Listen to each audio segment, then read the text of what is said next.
Good morning guys! Another video, another piyesa na naman ang ikakabit natin sa ating motor na si Storm. At sa video na to, kakaiba yung ikakabit nating piyesa. Kasi yung piyesa na ilalagay natin, hindi siya yung piyesa na basta gusto ko lang palitan, yung parang gusto ko lang madagdagan yung forma. Dahil yung gagawin natin sa video na to is i-convert natin into rear disc brake yung ating Aerox version 2. So di ba alam nyo naman na ang Aerox version 2 is yung likuran niya na preno ay drum brake. So gagawin natin siya into rear disc na preno. Dito sa video na to, papakita ko rin sa inyo kung ano ba yung mga binili ko na mga pyesa para magawa natin yung conversion na to. Tapos papakita ko rin sa inyo kung paano gagawin o kung paano isasalpak yung mga pyesa na binili natin at kung ano ba yung mga gagawin na kung may mga tatabasin ba sa kahan ng motor nyo or kung ano pa man. So ito, pakita ko muna sa inyo yung mga bagay na binili ko or binili sa akin ng aking asawa dahil birthday ko nga. So yun, ito, mag-start tayo. Okay, so ito yung mga binili natin na pyesa. Unahin ko na dito. Ito hindi to Bomex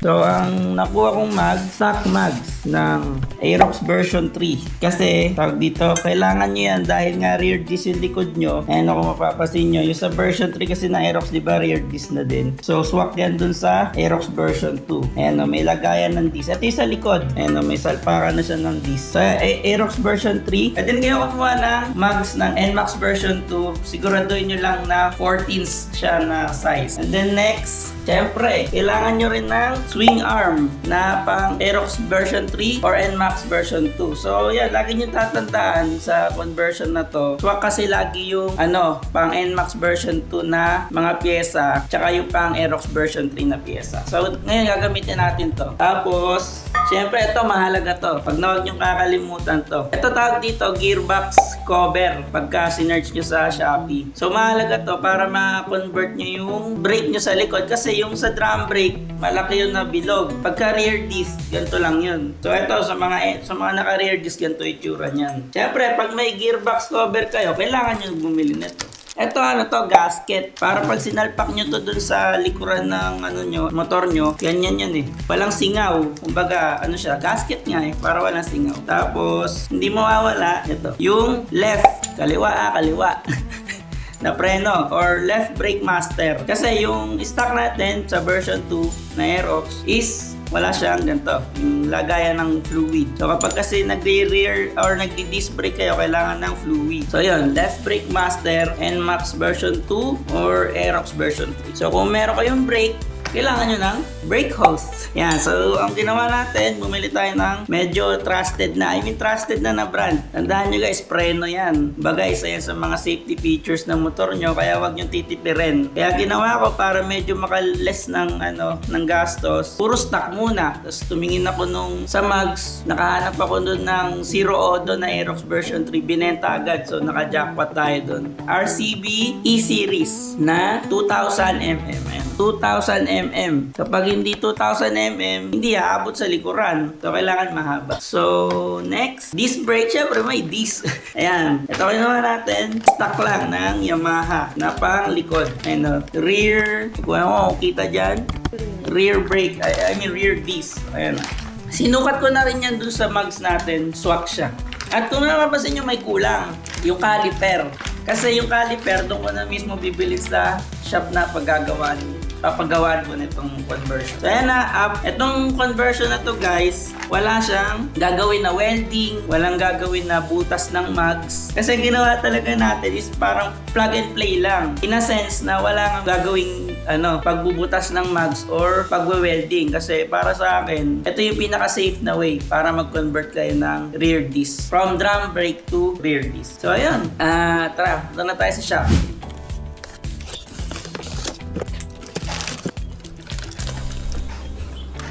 So ayun guys, ito yung ating motor ngayon. Ayan, stock pa yan Makikita nyo. Wala pa tayong disc brake, drum brake pa lang yan. Ayan.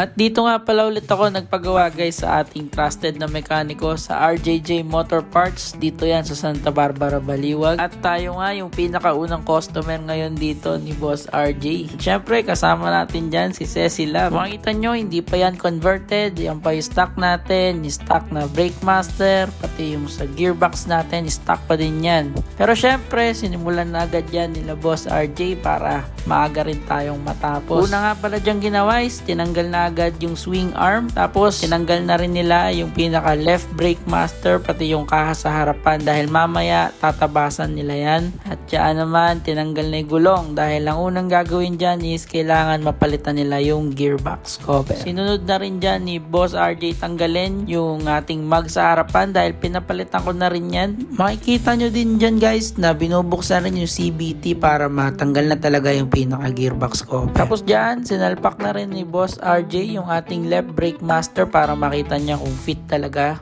At nag-fit naman siya agad dyan. Dito naman sa part na to, natanggal na pala dyan yung gearbox cover natin. Tapos ang next na gagawin dyan is pagpapalitin ngayon yung mga bearing from old gearbox nyo. Ita-transfer doon sa new gearbox natin. So yan, nakita nyo dyan, inatanggal nila isa-isa yung mga bearing na yan. Kailangan maingat kayo kasi baka masira yung pinaka-bearing. Tapos mapapagastos lang kayo. At habang nililipat yung mga bearing natin sa gearbox, sinimulan na rin ni Boss RJ na ikabit yung brake hose natin na 2000mm dito sa ating left brake master para mamaya tuloy-tuloy na lang yung kabitan nila. Kasi ito next naman nilagay na rin yung gearbox gasket at yung pinaka gearbox. Ayan guys, so kitang-kita nyo napaka-pogi agad. Yan pa lang yung nakakabit. Sa mga oras na yan na nakabit na nila yung pinaka left brake master na may hose. Tapos papunta yan dun sa likuran ko sa nakabit na rin yung gearbox at unti-unti na nating nakikita na talagang na-convert na siya. Tapos ito na rin yung mga mags natin na nailipat na yung ating gulong. Kaya naman inuna dyan ni Kuya kabit yung sa may unahan natin. At tapos sinunod na rin niya sa likuran. At yan guys, kitang-kita na yung pinaka-conversion ng ating rear disc. At dyan guys, so kitang-kita na naman pagka nilagay ko sa kabilang gilid, yun no, hindi na siya drum brake dahil mamaya talagang rear disc na yan. At after nyan guys, nilagay na rin nila yung ating pinaka disc or yung rotor disc. At ayan no, grabe, parang rear disc na talaga no. Tapos dyan, next na yung swing arm. Sa swing arm guys, meron kayong dalawang bearing na tatanggalin dyan, isang malaki at isang maliit. Dun sa maliit, yan, nahirapan kami pero natanggal naman. At yan, sinalpak na rin yung pinaka swing arm. Diyan na, unti-unti na talaga. Mga 80% complete na yan. So, caliper na lang. Tapos, ibibleed na lang yung hose. At ayan, diyan na. Sinunod na rin ni Boss RJ yung ating caliper na RCB E-Series. Yan, nilagay na rin nila agad yung hose dahil maya-maya ibibleed na yan. Ayan, no. Sabi, videoan ko daw muna guys kasi pogi na tingnan yung likuran. At yan, sinimulan na nila dyan yung pagbibleed ng ating caliper papunta dun sa left brake master. At ang pinakauling step guys ay yung pagtatabas ng kaha nyo sa harapan. So yan, dyan sinukat lang ni Bossing RJ yan. Tapos agad-agad nadali naman yung tabasin. At natapos na rin ang ating rear disc conversion guys. Ayan no, naka rear disc brake na tayo kaya umuwi na muna tayo. At ito na nga pala guys yung finished product ng ating rear disc brake conversion ng ating Aerox version 2. Yan, di na ako nakapag-video dun sa shop. Yan siya guys to.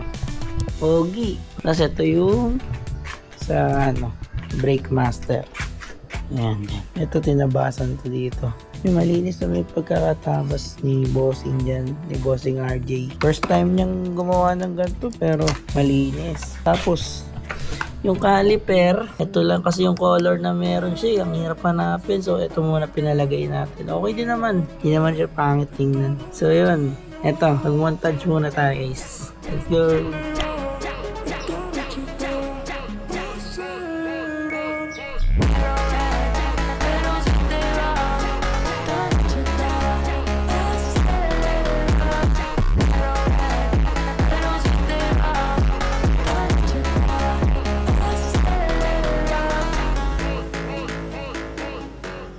At At ayan guys, nakita nyo na ang ating rear disc brake conversion ng ating Aerox version 2. At ngayon naman, sasagutin ko yung siguro mga katanungan. Kasi nag-post na ako nito sa TikTok tungkol sa rear disc conversion na ginawa ko. At ang dahil kong tanong na nakababasa doon sa comment section at para yatang gusto rin magpa-convert. So sa part na to, dito ko sasagutin yung mga yun. So unang-una, magkano daw ba yung nagastos ko? So dito guys, ang ginastos ko is almost 12,000. So to be exact, ito papakita ko sa screen dito. Yan. Post nyo na lang. Ang exact na nagastos ko, I think 11,900.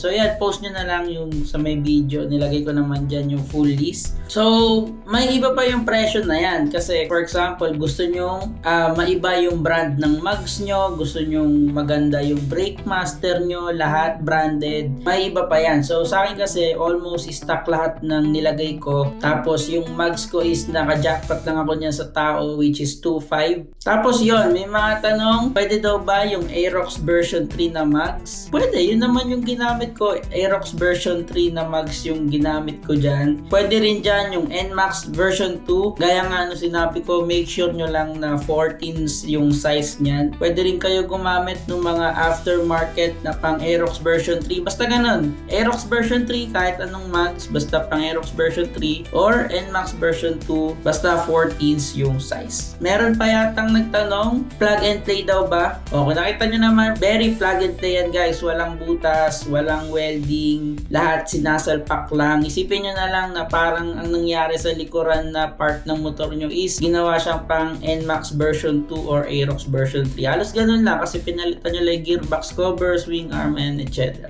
Tapos guys, may nagtanong din pala sa comment section, saan daw ba natin nabili yung mga parts na ginamit natin sa conversion natin. So, yung mga binili kong parts, most doon is nabili ko sa Shopee. Nakamura lang din ako or nakatipid ako dahil may mga voucher or parang inunti-unti ko siya, hindi siya isang bagsak. So, parang kada linggo bumibili ko ng isa. So, nangyayari, nakakuha ko ng bagong voucher. Tapos, nagkakaroon ako ng malaki-laking discount. Kaya ganyan lang din yung inabot nung gastos ko. So, pwedeng sa inyo, mas malaki pa sa 12K or baka mas mura pa. Depende na lang sa inyo yan kung gusto nyo mag brand new, second hand. Basta make sure nyo lang na tama yung mga parts na bibili nyo. So yun guys, yung mga link ng mga parts na binili ko, yung mga link niya sa Shopee, ilalagay ko na lang dyan sa description ng vlog na to. Tapos, check nyo na lang doon. Pwedeng i-search nyo rin kayo mismo, mag-search sa Shopee or sa kung saan man. Pwede rin kayo maghanap sa marketplace, sa tao, sa kilala nyo. Yan, lalagay ko na lang dyan sa baba. Tapos, may mga nagtatanong din sa akin, may